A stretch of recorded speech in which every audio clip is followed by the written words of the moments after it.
సంగారెడ్డి జిల్లాలో భారీ వర్షం కురిసింది. పుల్కల్ మండలం లక్ష్మీసాగర్లో అత్యధికంగా 11.3 సెంటీమీటర్ల వర్షపాతం నమోదైంది.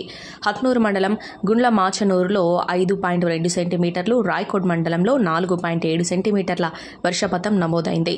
జిల్లాలో కురిసిన భారీ వర్షానికి వాగులు వంకలు పొంగి పొర్లుతున్నాయి.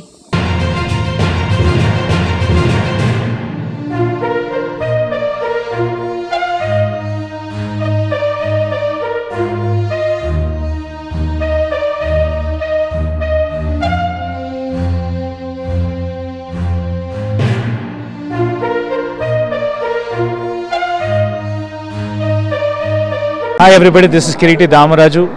Like, share and subscribe to Saira TV. Oh, Saira!